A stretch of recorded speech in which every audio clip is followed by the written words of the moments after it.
আমার যা ডিপ্রেশন হয়েছিল ওই সময়টায় ওই কথাগুলো শুনে, it could have been another Sushant Singh Rajput. এটা এইভাবে বলা যায় না।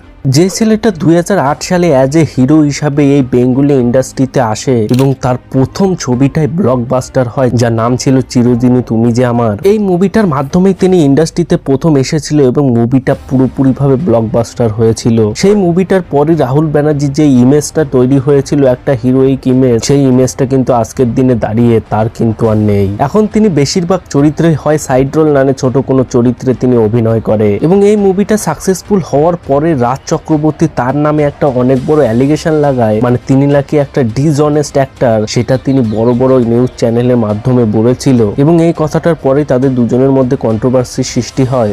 রাজ তো আমার ক্ষতি করেছে, 6 মাস হয়েছে আমার সিনেমা হিট করেছে, 6 মাসের মধ্যেও ইন্টারভিউ দিয়ে দিল যে রাহুলের থেকে খারাপ মানুষ হয় না, ওর সাথে কাজ করবো না। এই দণ্ডটা তার পেশাগতভাবে বড় একটা ধাক্কা লেগেছিল তার কেরিয়ারে এবং কেরিয়ারের শুরুতে তার চিরদিনই তুমি যে আমার মুভিটার যে নায়িকা প্রিয়াঙ্কা সরকারকে তিনি কিন্তু বিবাহ করেছিল, কিন্তু তাদের সম্পর্কটাও বেশি দিন টেকে না এবং কিছুদিনের মধ্যে তাদের সম্পর্কটা নাকি আইনের দ্বারস্থ হয় এবং তাদের দুজনের চেহারাটা ইন্ডাস্ট্রিতে একটা খারাপ দিক নিয়ে আসে। এইসব কারণের ক্ষেত্রে তার কেরিয়ারটা কিন্তু একদমই ধ্বংস হয়ে যাচ্ছে এবং কিছু রিপোর্টের মাধ্যমে শোনা যায় তার নাকি সন্দীপ্তা সেনের সাথে কোনো সম্পর্ক ছিল, যেটা আজ তাক বাংলার একটা রিপোর্টে জানা গেছে। আজকের এই ভিডিওতে জানবো এই রাহুল ব্যানার্জি কিভাবে একটা বড় ব্লকবাস্টার মুভি দেওয়ার পরে এই ইন্ডাস্ট্রিতে তার জায়গাটাকে টিকিয়ে রাখতে পারেনি। সবকিছু বিস্তারিতভাবে আলোচনা করা হবে আজকের এই ভিডিওতে, তাই ভিডিওটা শেষ অবধি দেখতে থাকো। 16 অক্টোবর 1983 সালে ওয়েস্ট বেঙ্গলের কলকাতায় জন্মগ্রহণ করেছিল এই রাহুল ব্যানার্জি। তার বাবা মা মানে বিশ্বজিৎ ব্যানার্জি, তিনি কিন্তু এখনো পর্যন্ত 450-এরও বেশি এই থিয়েটারে নাটক করেছে। তার বাবা মা কিন্তু নাটকের প্রতি পাগল ছিল এবং সেখান থেকে তাদের ধারাটা পেয়েছে কিন্তু এই রাহুল ব্যানার্জি। সেও ছোটবেলা থেকে এই নাটকের প্রতি পাগল ছিল এবং সেখানে সে সময়টা বেশি কাটাতো। এর জন্যই তো তিনি মাত্র 5 বছর বয়সে একটা সিরিয়ালে অভিনয় করার সুযোগ পায়, যেখানে তিনি কিন্তু একটা বিহারি বাচ্চার চরিত্রে অভিনয় করেছিল। তারপর আমি সিরিয়াস বড় রোল পেলাম 5 বছর বয়সে, বুধনা বলে একটি চরিত্র, একটি বিহারি বাচ্চার চরিত্র। এরপর থেকে শুরু হয় তার সিনেমা জগতের জার্নি। মাত্র 17 বছর বয়সে তিনি একটা মুভিতে চান্স পায় যার নাম হলো চাকা। এই মুভিতে প্রধান চরিত্রে অভিনয় করেছিল মিঠুন চক্রবর্তী এবং সেই মুভিতে কিন্তু তিনি ফটিক নামে একটা ক্যারেক্টারে অভিনয় করেছিলেন। কি ব্যাপার, আলো জ্বালনি কেন? মালিক দিচ্ছে না, চাইলে বলে। দর কত জানিস বেটা? কাঁচা লঙ্কা,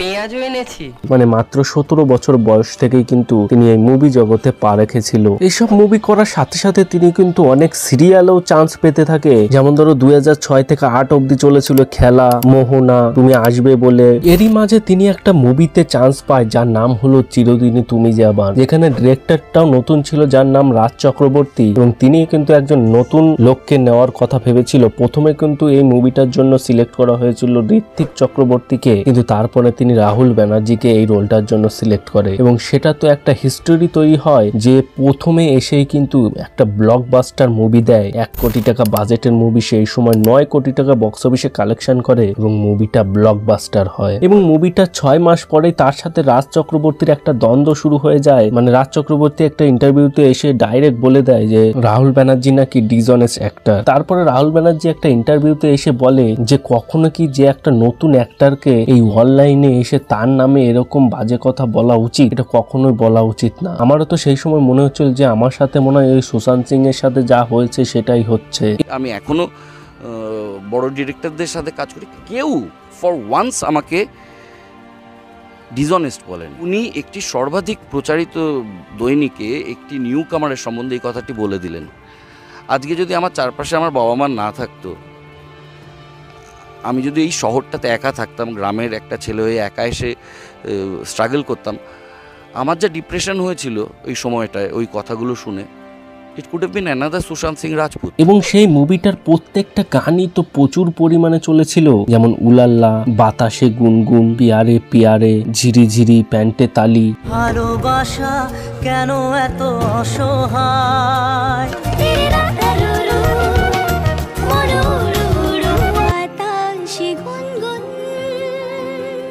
এবং সেই সময় যেমন দেব তার মিউজিক ভিডিওতে একটা ক্যামিও দিয়েছিল এবং রাহুল ব্যানার্জিও সেই মুভিটার পরে এতটা পপুলার হয়ে গেছিল, তিনিও কিন্তু দেবের একটা মুভি পরাঞ্জয় জলিয়ারে, এই মুভিতে কিন্তু তিনিও একটা গেস্ট অ্যাপিয়ারেন্সে গেছিল, মানে এতটাই পপুলার হয়ে গেছিল এই মুভিটার পর। কিন্তু তারপরে কিন্তু তার মুভি সিলেকশন গুলো একদমই বাজে ছিল। তিনি কিন্তু সেই চিরদিনই তুমি যে আমার মতো সেরকম কোনো আর মুভি পায়নি, এর জন্য কিন্তু তার কেরিয়ারটা আস্তে আস্তে ডাউনেই চলে গেছে। যেখানে তার পরপর মুভিগুলো হচ্ছিল হয় মাল্টিকাস্ট মুভিগুলো, যেখানে অনেক মেন অ্যাক্টর গুলো কাজ করে, এবং তাছাড়া তার যেই মুভিগুলো যেমন লাভ সার্কাস, শোনো বোন বলি তোমায়, এইসব মুভিগুলো কিন্তু একদমই বক্স অফিসে চলেনি। লাভ সার্কাস মুভিটাকে তো টাইমস অফ ইন্ডিয়ার রেটিং এ 5-এর মধ্যে 1 রেটিং দিয়েছিল, মানে এতটাই বাজে ছিল। সেই চিরদিনই তুমি যে আবার মুভিটার পরে কিন্তু তার আর প্রিয়াঙ্কার সাথে একটা অ্যাফেয়ার শুরু হয় এবং তারা দুজনকে বিয়ে করে ফেলে। তাদের একটা পুত্র সন্তান হয় সহজ ব্যানার্জি। তাদের সম্পর্কটা ভালোই চলছিল, কিন্তু তারা কিন্তু তাদের বিবাহ বিচ্ছেদ করে ফেলে। যেখানে প্রিয়াঙ্কা দাবি করেন যে রাহুল তাকে শারীরিক এবং মানসিক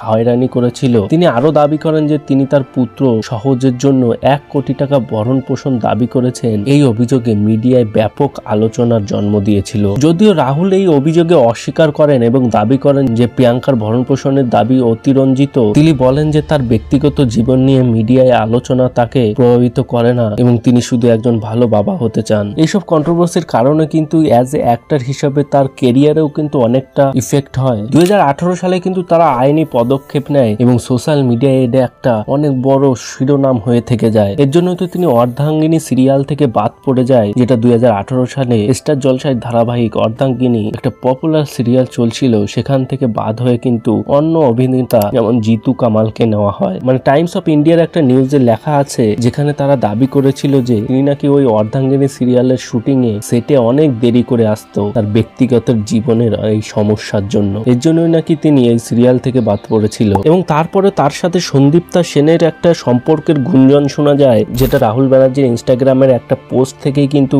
এই কন্ট্রোভার্সিটা শুরু হয়েছিল। পুরো আর্টিকেলটাই কিন্তু আজতাক বাংলায় রয়েছে, তোমরা যে দেখে আসতে পারো। যেখানে তিনি কিন্তু তার ইনস্টাগ্রাম পোস্টে লিখেছিল, মানে তার আর সন্দীপ্তার একটা ছবি পোস্ট করে লিখেছিল, আমার সব মন কেমনের ঠিকানা তুই, শুভ জন্মদিন সন্দীপ্তা। মানে এরকম ধরনের ক্যাপশন দিয়ে এই পোস্টটা করার পিছনে কি উদ্দেশ্য রয়েছে সেটা নিয়ে শুরু হয়েছিল তুমুল আলোচনা। যেখানে কিন্তু একজন কমেন্টও করেছিল যে বুঝলাম না সন্ডি, এখানে সন্ডি না এখানে সন্দীপ্তা হবে। এই ছবি থেকে তার কমেন্টস লাইক কেন ডিলিট করে দিল? তোমরা দুজনকে কেন আনফলো করেছো? 3 মাসে 2 বার আনফলো করার গল্প।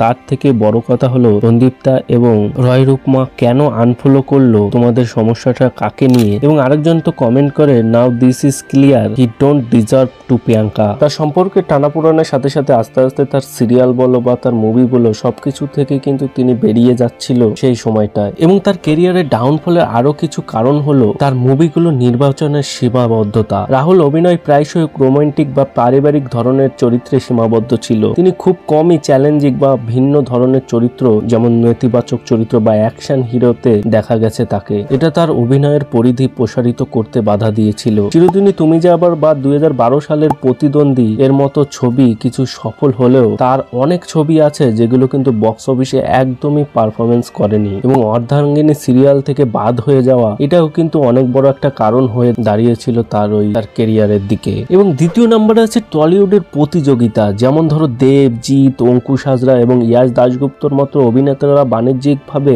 বড় ছবি বা ফ্যান বেস তৈরি করতে সক্ষম হয়েছিল, কিন্তু রাহুল ব্যানার্জি এই প্রতিযোগিতায় কিন্তু একদম পিছিয়ে পড়েছিলেন তার প্রথম মুভি হিট দেওয়ার পরেই। নতুন অভিনেতারাও যেমন বিক্রম চ্যাটার্জি, তিনিও কিন্তু নতুন ধরনের কন্টেন্ট নিয়ে ফিরে আসে, কোনোটা অ্যাকশন মুভি বা কোনোটায় একটা ভালো ধরনের মাসালা ফিল্ম নিয়ে কিন্তু তিনি ফিরে আসেন, কিন্তু তার ক্ষেত্রে কিন্তু সেরকম কিছু হয়নি। তিনি তার এই প্রতিযোগিতায় একদম পিছনেই পড়ে গেছে। এবং তারপরে আছে ইমেজ এবং মার্কেটিং। রাহুলের রোমান্টিক হিরো ইমেজ তাকে প্রাথমিক সাফল্য এনে দিলেও তিনি নিজেকে কিন্তু পুনরায় ব্র্যান্ড করতে বৈচিত্র্যময় চরিত্রে প্রতিষ্ঠিত করতে পারেননি। তার সমসাময়িক অভিনেতারা নিজেদের ইমেজ বৈচিত্র্যময় করতে সফল হয়েছেন। আজকের দিনে সোশ্যাল মিডিয়ায় অভিনেতাদের জনপ্রিয়তা বড় ভূমিকা পালন করে। রাহুলের সোশ্যাল মিডিয়ায় উপস্থিতি তুলনামূলকভাবে কম এবং তার ফ্যান বেজও বাড়াতে পারেনি। এর জন্য কিন্তু তার যে নতুন মুভিগুলো আসে সেগুলোরও কিন্তু সেরকম ভাবে প্রচারই হয় না, মানে মার্কেটিং এর অভাবে বলো বা তার সোশ্যাল মিডিয়ায় পোস্ট করলে সেরকম কোনো রেসপন্সই পায় না, সেগুলোর কারণেও কিন্তু তার এই মুভিগুলো সেরকম চলে না। অনেক অভিনেতারা আছে যারা কিন্তু বক্স অফিসে সেরকম কোনো ফলাফল না আনতে পারলেও তারা কিন্তু ওটিটি প্ল্যাটফর্ম প্ল্যাটফর্মে অনেক বড় ভূমিকা পালন করেছে এবং তারা কিন্তু সেটাই সাকসেসফুলও হয়েছে। কিন্তু এই রাহুল ব্যানার্জি সেটাতেও কিন্তু সেরকম সাকসেসফুল হতে পারেনি। তার আড্ডা টাইমসের শর্ট ফিল্ম বা সিরিজগুলো বলো বা জি অরিজিনাল, হইচই অরিজিনাল, সমস্ত কিছুতে কিন্তু তার কিছু না কিছু শর্ট ফিল্ম বা ওয়েব সিরিজ আসে, কিন্তু সেগুলোতে কিন্তু তার সেরকম কোনো সাকসেস পায়নি বা হয়নি। এর জন্য তো রিসেন্ট টাইমে রাজ চক্রবর্তী যে একটা মুভি আসে আবার প্রলয়, যেটা টিজার আপলোড করার পরেই কিন্তু রাহুল ব্যানার্জি তার সোশ্যাল মিডিয়ায় একটা পোস্ট করে বলে যে এই রাজ চক্রবর্তী শুরু থেকে সেই কপি করে যাচ্ছে, এখনো সেই কপি করে যাচ্ছে। মানে এই নিয়েও কিন্তু একটা অনেক বড় কন্ট্রোভার্সি শুরু হয়েছিল 2023 সালে, এবং তিনি কিন্তু ওপেনলি সোশ্যাল মিডিয়ায় তাকে কপিক্যাট বলে, মানে সেখানের সমস্ত চরিত্রগুলোকে কিন্তু কপি করেছিল। এই ব্যাপারটা নিয়ে অরিত্র ব্যানার্জি বলেছিল যে তোমাকে প্রথমবার চান্স দিয়েছিল একটা ব্লকবাস্টার মুভিতে, চিরদিনই তুমি যে আমার মুভিতে, তুমি তাকেই এখন এইসব বলছো, এটা কিন্তু ঠিক হয়নি। মানে এটা কিন্তু অরিত্রর মন্তব্য ছিল। আপনাদেরকে বলে রাখি, চিরদিনের ওই রোলটা অ্যাকচুয়ালি প্রথমে গেছিল ঋত্বিক চক্রবর্তীর কাছে, ঠিক আছে? তো এইটা কেউ জানে না। So he was suppose to do that film, but Raj Chakraborty নিয়ে এসছে রাহুল ব্যানার্জিকে নিয়ে এসেছিল যে না, আমি নতুন ছেলে মেয়ে চাই, I think this person fits well with the role. So আর আজকে তাকে নিয়েই তুমি লিখছো। কিন্তু তারপরে রাহুল ব্যানার্জি একটা ইন্টারভিউতে সেটাও ক্লিয়ার করে যে কেন তিনি এই কথাটা বলেছিল। কারণ যখন তিনি ওই চিরদিনই তুমি যে আমার মুভিতে সাকসেস হয়েছিল, তখনই কিন্তু রাজ চক্রবর্তী তাকে সোশ্যাল মিডিয়ায় এসে ডিসঅনেস্ট অ্যাক্টর বলেছিল। এই রাগটা তার অনেক বছর ধরেই ছিল এবং সেই রাগের প্রতি উত্তরে তিনি এই জবাবটা দিয়েছে এত বছর পর। এটাই কিন্তু তিনি তার ইন্টারভিউতে বলে। রাজ চক্রবর্তীর ক্ষেত্রে বলছি, এটা লোকেদের জানা দরকার। লোকেদের মেমোরি তো খুব কম, এইটা মনে রাখা দরকার।